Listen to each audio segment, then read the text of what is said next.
시편 27편 1절부터 14절까지 우리 한 절씩 교독하겠습니다. 여호와는 나의 빛이요 나의 구원이시니 내가 누구를 두려워하리요. 여호와는 내 생명의 능력이시니 내가 누구를 무서워하리요.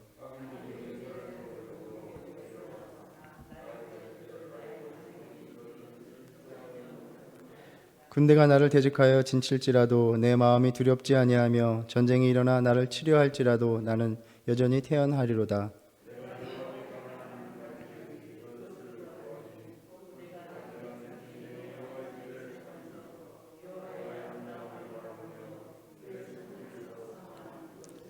여호와께서 환난 날에 나를 그의 초막 속에 비밀히 지키시고 그의 장막 은밀한 곳에 나를 숨기시며 높은 바위 위에 두시리로다.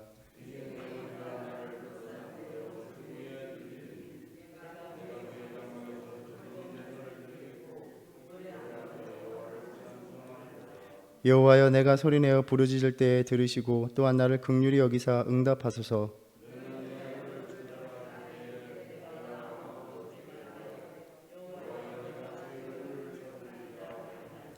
주의 얼굴을 내게서 숨기지 마시고 주의 종을 노하여 버리지 마소서. 주는 나의 도움이 되셨나이다. 나의 구원의 하나님이시여, 나를 버리지 마시고 떠나지 마소서. 여호와여, 주의 도를 내게 가르치시고 내 원수를 생각하셔서 평탄한 길로 나를 인도하소서.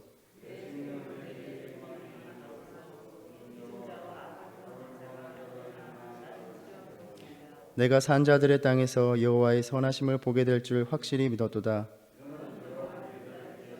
강하고 담대하며 여호와를 기다릴지어다. 아멘. 우리가 읽었던 이 시편은 두 부분으로 나눌 수 있는데 1절부터 6절까지 전반부에서는 다윗은 흔들리지 않는 믿음을 표현하면서 여호와의 전에 머무는 한 자신은 절대적으로 안전하다 확신하기 때문에 어떠한 원수도 두려워하지 않는다라고 말합니다. 그리고 7절부터 14절 후반부에서는 비방과 고난 가운데서도 하나님의 도우심을 구하는 기도를 드리면서 하나님께서 자신을 돌봐주실 것이라는 은혜에 대한 확신을 표현하고 있습니다. 우리가 한 치 앞을 내다볼 수 없을 때에 앞이 캄캄하다 이렇게 말을 합니다. 어둠 속에 있을 때는 우리가 우리 앞에 무엇이 놓여 있는지를 몰라서 불안하고 더욱 두렵습니다. 두 손을 더듬으면서 하나하나 볼 때에 안전함을 확보한 후에야 한 걸음을 겨우 내디딜 수 있습니다. 오늘 시편에서 다윗은 여호와를 빛이라 고백합니다. 빛이 비치면 어두움은 순식간에 사라집니다. 하나님께서 임하시면 어두움이 그렇게 거쳐버리듯이 대적들로 인해서 겪는 모든 상황의 어려움들이 물러가는 것을 경험한 하나님은 다윗은 하나님을 빛이라 이렇게 표현하고 있습니다. 하나님께서 함께해 주시기만 한다면 어둠 속에서도 두려워할 필요가 없다라는 그 고백을 우리는 시편 23편에서도 볼 수 있습니다. 내가 사망의 음침한 골짜기로 다닐지라도 해를 두려워하지 않을 것은 주께서 나와 함께 하심이라. 주의 지팡이와 막대기가 나를 안위하시나이다. 우리도 살아가다 보면 삶 속에 어두움의 현실들이 몰려올 때가 있습니다. 육신의 고통이나 또 재정적인 어려움이나 관계에서 오는 절망이 우리를 덮으면 우리는 시야가 가려진 것처럼 그렇게 허둥대며 살 때가 많이 있습니다. 판단력도 흐려지고 선한 말을 담지 못하고 인생이 다 끝난 것처럼 모든 것을 비관하면서 저주하듯이 말하며 살아갑니다. 우리 안에 두려움이 가득 차 있기 때문입니다. 그러나 이 땅에 오신 예수님께서는 요한복음 8장 12절에서 나는 세상의 빛이니 나를 따르는 자는 어둠에 다니지 아니하고 생명의 빛을 얻으리라 말씀하셨습니다. 또한 12장 46절에서 나는 빛으로 세상에 왔나니 물은 나를 믿는 자로 어둠에 거하지 않게 하려 함이로다 라고 말씀하셨습니다. 주님께서는 우리의 삶의 어두움을 걷어내시기 위해서 우리 가운데 오셨습니다. 우리가 이 아침 다윗의 고백으로 다시 기도하며 나갈 때 빛 대신 주님을 만나고 내 모든 어두움을 걷어내시는 사랑과 은혜를 맛보시기를 축복합니다. 또 여호와는 나의 구원이시다라고 말을 합니다. 우리가 구원이다라는 말을 생각하면 어떠한 것이 상상이 됩니까? 건져냄을 받고 구원을 받는다는 것은 내가 어떤 세력에 붙들려 있다가 벗어나는 것을 의미합니다. 그러니까 구원은, 누군가가 나에게 구원을 베푼다는 것은 지금 나를 억누르고 있는 그 세력과 싸워서 이겨야만 가능한 일입니다. 하나님이 나의 구원이시다라는 말은 나를 억누르는 그 어떤 세력이라도 주님께서 싸워서 이기시고 승리하신다는 말입니다. 그 어떤 세력보다도 강하시다라는 말입니다. 하나님이 그 무엇보다, 그 누구보다, 그 어떤 세력보다 강하시기 때문에 하나님이 함께 하시는 한 그 백성들은, 그 자녀들은 구원을 경험한다라는 것입니다. 우리의 육신의 눈으로는 도저히 구원받기가 불가능한 그러한 상황들이 있습니다. 그러나 다윗은 하나님께서 함께 하시면 하나님이 반드시 이기신다라는 것을 확신하였고 경험하였습니다. 우리가 사무엘상 17장에 보면 거대한 골리앗이 엄청난 무기를 들고 이스라엘 백성들을 향하여 싸움을 걸 때 모든 군사들이 우리는 다 죽었다 두려움에 떨고 있었습니다. 사실 어린 목동이 곰과 사자와 싸운다는 것은 말도 안 되는 상황입니다. 그러나 다윗은 하나님께서 자신을 그렇게 사자의 발톱과 곰의 발톱에서 건져내셨음을 경험했고, 하나님께서 싸우시면 이기신다는 것을 경험했고, 저 골리앗에게서도 건져내실 것이다 확신했던 것입니다. 내가 저 골리앗을 이길 수 있다가 아니라 하나님이 나를 건져주실 것이다 라고 말했습니다. 하나님이 싸우시면 무조건 이기시기 때문입니다. 하나님이 더 강하시기 때문입니다. 하나님이 애굽보다 또 바로왕보다 더 강하시기 때문에 그 백성들을 애굽에서 건져내셨습니다. 그런데 출애굽을 한 이스라엘 백성이 홍해를 또 마주할 때에 애굽왕이 군대를 거느리고 추격해 옵니다. 평생 노예 생활만 했던 이들은 싸울 의지도 없었고 어떻게 싸우는지도 몰랐고 그저 겁에 질렸습니다. 사무엘상 17장에서 다윗의 형들이 그러했듯이 사람이 겁에 질리면 어떻게 행동합니까? 원망하고 불평하고 화를 냅니다. 10가지 재앙을 내려서 애굽에서 당당히 나올 때에 이스라엘 백성들은 하나님을 찬양했을 것입니다. 그러나 그들은 다시 두려움에 사로잡혔습니다. 죽을 위기에 처한 듯 두려워지자 모세에게 나아가서 또다시 원망하고 화를 내기 시작합니다. 언제 자신들이 애굽에서 나오고 싶어 했냐는 듯이 우리가 당신에게 말하지 않았느냐, 우리를 내버려 두라, 우리가 애굽 사람을 섬길 것이라 하지 않았더냐라고 원망하며 말을 합니다. 애굽 사람을 섬기는 것이 광야에서 죽는 것보다 낫겠다라고 말을 합니다. 소망이 없는 자, 겁에 질린 자, 두려움에 사로잡힌 자는 이렇게 자신의 삶에 대해서 저주를 퍼붓는 것입니다. 그러자 모세가 백성들에게 말을 합니다. 출애굽기 14장 13절의 말씀입니다. 너희는 두려워하지 말고 가만히 서서 여호와께서 오늘 너희를 위하여 행하시는 구원을 보라. 너희가 오늘 본 애굽 사람을 영원히 다시 보지 아니하리라. 여호와께서 너희를 위하여 싸우시리니 너희는 가만히 있을지어다. 하나님은 그 어떤 세력과도 싸워서 이기시는 분이시기에 하나님이 우리를 위해서 싸우시면 언제나 구원의 역사가 펼쳐지는 것입니다. 그러니 다윗이 여호와는 나의 구원이시니 내가 누구를 두려워하리오라는 말은 자기 편에 서신 하나님에 대한 전적인 신뢰와 확신이었던 것입니다. 로마서 8장 31절에서 바울은 말합니다. 만일 하나님이 우리를 위하시면 누가 우리를 대적하리요? 그 대적할 수 없는 세력엔 죽음도 포함되어 있습니다. 죽음의 세력도 감히 건들 수 없다라는 것입니다. 하나님은 사망과 싸워서 이기셨고 우리를 사망에서 건져 구원해 내셨습니다. 바울은 계속해서 말을 합니다. 자기 아들을 아끼지 아니하시고 우리 모든 사람을 위하여 내주신 이가 어찌 그 아들과 함께 모든 것을 우리에게 주시지 아니하겠느냐. 우리의 하나님은 구원자 되십니다. 사망에서 건져내시기 위해서 자기 아들을 주신 분입니다. 그 어떤 것도 하나님이 우리를 사랑하는 그 사랑에서 끊을 수 없다라고 바울은 선언합니다. 이 아침 여전히 삶의 현실들이 우리를 두렵게 하고 또 실족게 한다 하여도 여호와 하나님이 우리의 구원자 되심을 기억하는 저와 여러분 되기를 바랍니다. 그리하여 다윗의 이 확신의 기도가 우리의 고백이 되기를 바랍니다. 나를 위해서 싸우시는 그 하나님의 능력을, 은혜를 맛보시기를 축복합니다. 또 여호와는 생명의 능력이 되신다라고 말을 합니다. 구원은 생명을 건지는 일입니다. 구원이 절실한 것은 생명이 어떠한 형태로든 어떠한 상황으로든 위협받고 있다, 위험에 처해 있다는 것을 의미합니다. 여기에서 능력이라는 말은 피난처, 또 요새라는 말로도 번역해 볼 수 있습니다. 그러니까 하나님은 나의 생명을 안전하게 지키시는 생명의 피난처요 요새가 되신다라는 말입니다. 우리의 삶에 절망이 너무 깊으면 사람들이 극단적으로 어떠한 선택을 내립니까? 생명을 포기합니다. 그러나 주님은 우리의 생명의 피난처가 되셔서, 우리의 생명을 지키는 요새가 되셔서 어떠한 상황에서도 우리의 삶을 살아가도록 가능하도록 만드시는 분이다라고 고백하고 있는 것입니다. 예수님께서는 나는 부활이요 생명이다 말씀하셨습니다. 우리의 생명을 주시는 분이, 또 지금도 나의 생명을 가능하게 하시는 분이 바로 우리의 주님이신 것입니다. 그 빛이요 구원이요 생명의 능력 되신 주님이 함께 하시니 두려워할 이유가 없다라고 말하는 것입니다. 지금 다윗은 모든 상황이 평온해서 이렇게 이야기하는 것이 아닙니다.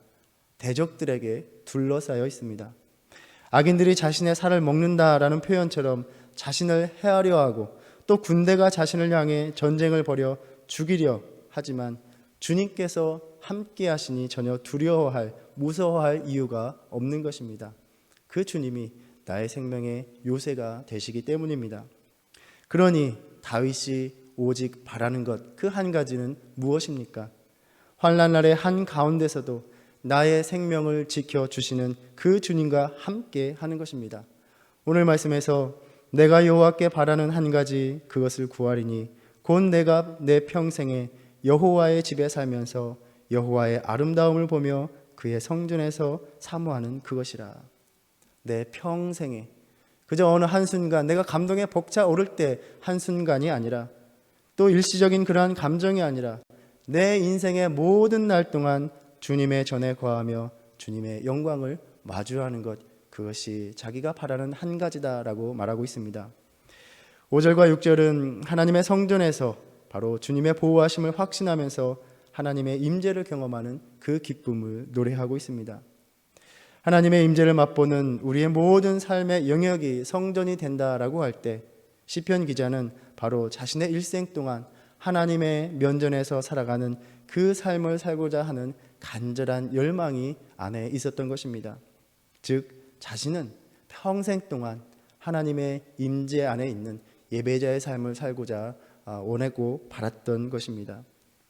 우리가 빛이요 구원이요 생명의 능력 되신 주님의 임재 안에 거하는 예배자의 삶을 살아갈 때 우리가 마주하는 모든 환난의 현실에서 주님이 나를 보호하시고 여전히 둘러싸인 그 대적들 앞에서도 담대하게 살아갈 힘을 주신다라는 것입니다. 하루하루 예배자의 삶을 살아감으로 이 은혜를, 안전함의 확신을 늘 가지고 살아가는 저와 여러분 되기를 바랍니다. 그리하여 주님이 베푸신 놀라운 은혜가 또 다른 예배의 이유가 되고 예배의 삶이 계속해서 이어지고 가득 넘쳐나는 우리의 삶이 되기를 바랍니다. 다윗은 이러한 확신을 바탕으로 주님의 도우심을 구하는 기도를 드립니다. 이 믿음을 간직해야만 또다시 마주해야 하는 곤경 가운데서 낙심하지 아니하고 헛된 것에 도움을 구하지 아니하고 하나님만 의지하게 되는 것입니다. 성경에서 하나님의 얼굴은 하나님의 임재를 의미합니다. 신명기 4장 29절에 비록 너희가 하나님의 심판을 받아 모든 민족 가운데 흩어져 있다 할지라도 내가 거기서 내 하나님 여호와를 찾게 되리니 만일 마음을 다하고 뜻을 다하여 그를 찾으면 만나리라 라고 말씀해 주셨습니다. 또 시편 105편 4절에서 여호와와 그의 능력을 구할지어다, 그의 얼굴을 항상 구할지어다 라고 말씀합니다. 우리가 하나님의 얼굴, 그분의 임재를 구할 수 있는 이유는 주님께서 우리가 간절히 찾을 때에 만나 주시겠다 약속하셨기 때문입니다. 9절에서 다윗은 주의 얼굴을 내게서 숨기지 마시고 주의 종을 노하여 버리지 마소서, 주는 나의 도움이 되셨나이다, 나의 구원의 하나님이시여 나를 버리지 마시고 떠나지 마소서라고 기도합니다. 그 확신에 찼던 다윗이 이렇게 간절히 기도한다는 것은 얼마나 긴박한 상황에 처해 있고 얼마나 그 속에서 주님을 간절히 찾아야만 하는지 보여주고 있습니다. 12절에 의하면 그가 대적자들에게 받는 위협 중에 하나는 거짓 증거로 위증을 당하는 상황을 짐작해 볼 수 있습니다. 비방이나 모욕이나 험담이나 악담, 이것은 우리 신앙인들이 늘 겪는 일이기도 합니다. 늘 일상에서 마주하는 일입니다. 아마 신앙생활을 하시면서 수없이 경험해 오셨을 것입니다. 이러할 때 신앙인은 무엇을 해야 하는가를 가르쳐 줍니다. 하나님의 얼굴을 찾는 일입니다.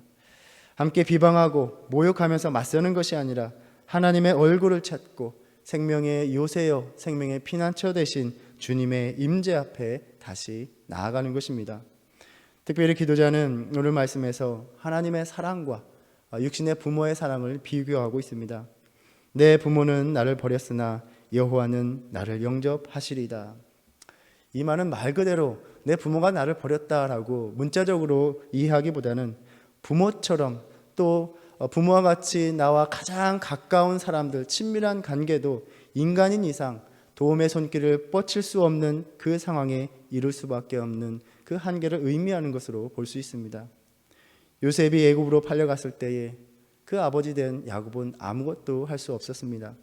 모세가 강물에 띄어질 때, 또 다윗이 사울에 쫓길 때, 그리고 예수님이 십자가 고난 중에 있을 때 육신의 부모는 아무리 그를 사랑한다 하여도 할 수 있는 것이 아무것도 없었던 것입니다. 결국 유일한 소망이 오직 하나님에게 있고 그 어떤 도움의 손길을 받을 수 없을 때 오직 하나님만이 자신을 받아주신다는 것을 다윗은 경험한 것입니다. 다윗은 그렇게 하나님의 은혜와 도우심을 확신하였습니다. 13절에서 내가 산자들의 땅에서 여호와의 선하심을 보게 될 줄 확실히 믿었도다 라고 말합니다. 산자들의 땅에서 여전히 자기가 대적들에게 멸망당하지 않고 살아있다라는 것입니다. 여전히 이 땅 위에서 하나님의 선하심을 맛보며 살 것을 확신한다라는 것입니다. 그만큼 하나님께서 나를 구원해 주실 것이고 도우실 것이고 내 생명을 지켜주실 것이라는 믿음을 표현하고 있는 것입니다. 이 시편을 묵상해 보면 과연 우리는 언제 하나님의 도우심을 경험하고 믿게 되고 믿음의 고백을 당당한 믿음의 고백을 드릴 수 있는가를 묵상하게 됩니다. 아이러니하게도 우리의 믿음이 견고해지고 강해지는 것은 우리의 삶의 어려움 속에서 위기 속에서라는 것입니다. 나의 삶이 평안하고 형통할 때가 아니라 나의 연약함을 한없이 느끼는 그 어려움과 곤경 속에서 우리는 하나님의 도우심을 확신하게 되고 도우심을 구하게 되고 그 도우심에 대한 고백을 드리게 된다라는 것입니다. 바라지 않는 상황이지만 혹 지금 여러 가지 현실 속에서 사람들 속에서 삶 속에서 어려움을 겪고 있으시다면 오히려 하나님의 도우심을 기다리고 경험할 수 있는 기회가 되시기를 바랍니다. 다윗은 악인들과 원수들이 군대처럼 자신을 대적하는 그 상황 가운데서도 이 확신의 기도를 드렸습니다. 하나님이 나의 생명의 피난처가 되어서 나를 위해 싸우시고 건지시는 그 능력을 맛보시기를 축복합니다. 우리는 공동체 생활을 하면서 때로는 사람들로부터 많은 위로를 받기도 하고 힘을 얻습니다. 그런데 또 바로 그 사람들이 다름 아닌 그 사람들이 나의 반대편이 되는 경우도 참 무수히 경험합니다. 대부분 그것이 말을 통해서 이루어집니다. 다윗이 경험한 것처럼 비방과 모욕과 험담, 그런 말 때문에 사람들과의 갈등과 대립이 이루어질 때가 많이 있습니다. 우리는 그러면서 사람들을 바라보고 기대했던 나 자신의 어리석음을 다시 한번 돌아보게 되고 하나님을 바라보는 계기를 갖게 됩니다. 또 우리는 아무리 사람들이 나를 위하고 나를 위하여 무언가를 하려 하고 도움을 주려 한다 하여도 어느 순간에는 그들이 아무것도 할 수 없는 무력한 존재임을 알게 됩니다. 부모가 나를 버렸으나 라고 말하는 것처럼 어려운 상황이 이르면 주변 사람들이 도움을 주고 싶어도 할 수 없는 그 상황을 절실히 맛볼 때가 있습니다. 그들이 잘못이 아니지만 사람들로 인해 실망될 때가 있는 것입니다. 하나님을 신뢰하는 것의 반대는 바로 사람들에게 기대하고 사람들을 신뢰하고 또 사람들을 두려워하는 것입니다.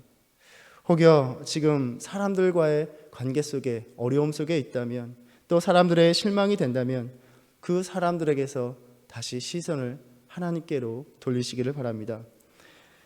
그 어떤 것도 끊을 수 없는 하나님의 사랑이 여전히 나를 붙들고 있음을 맛보시기를 축복합니다. 우리의 삶은 다윗처럼, 또 어느 누구나의 인생은 그 삶은 불안과 염려로 가득합니다. 그러나 다윗은 오늘 말씀처럼 하나님을 향해 도움을 구하는 그 간절한 간구를 우리에게 들려주고 있고, 그 기도는 우리 안에 가득한, 또 언제나 밀려오는 이 불안과 염려를 기도로 승화시킬 때 우리에게 확신을 주시는 은혜가 있다라고 가르쳐주고 있습니다. 오늘 또 주님 앞에 나아가 주님만 바라고 주님의 도우심만을 기대하는 저와 여러분 되기를 바랍니다. 주님의 얼굴을 구하시기를 바랍니다.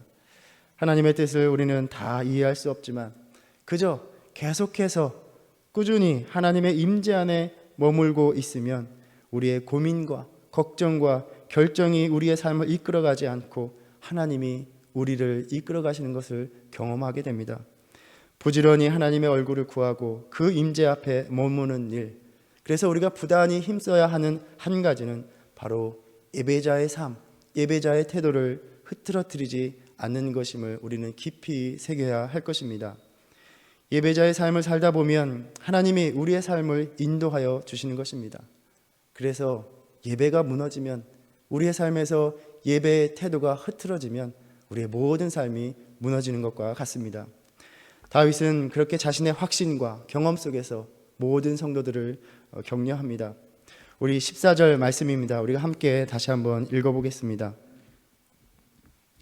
너는 여호와를 기다릴지어다. 강하고 담대하며 여호와를 기다릴지어다. 하나님의 말씀이요, 명령입니다. 여호와를 기다림으로 오늘 또 빛이요, 구원이요, 생명의 피난처시요 요새 되시는 그 하나님의 은혜 가운데서 지금 가지고 있는 나의 불안함과 두려움이 담대함이 되고 절망이 소망이 되는 그 은혜의 하루를 살아가시기를 주님의 이름으로 축원합니다. 기도하겠습니다. 여호와는 나의 빛이요 나의 구원이시니 내가 누구를 두려워하리요. 여호와는 내 생명의 능력이시니 내가 누구를 무서워하리요. 이 말씀이 다시 우리의 믿음의 고백이 되기를 소원합니다. 빛 대신 주님, 앞이 캄캄해지는 삶의 모든 어두움을 걷어내 주시옵소서. 구원 되신 주님, 나의 삶을 억누르는 악한 세력들을 다 물리치사 건져 주시옵소서. 오늘 또 폭풍처럼 몰아쳐 우리를 삼키는 삶의 고난 속에서 우리의 생명의 피난처가 되어 주시옵소서. 주님을 기다리는 우리의 심령을 붙들어 주셔서 그 어느 것도 끊을 수 없는 주님의 그 사랑 안에 머물러서 주님 안에서 강하고 담대함을 가지고 주님을 기다리고 주님을 바라는 예배자의 삶 포기하지 않게 인도하여 주시옵소서. 예수님의 이름으로 기도드립니다. 아멘. 하늘에 계신 우리 아버지여, 이름이 거룩히 여김을 받으시오며 나라의 임하옵시며 뜻이 하늘에서 이룬 것 같이 땅에서도 이루어지이다. 오늘날 우리에게 일용할 양식을 주옵시고 우리가 우리에게 죄 지은 자를 사하여 준 것 같이 우리의 죄를 사하여 주옵시고 우리를 시험에 들게 하지 마옵시고 다만 악에서 구하옵소서. 나라와 권세와 영광이 아버지께 영원히 있사옵나이다. 아멘.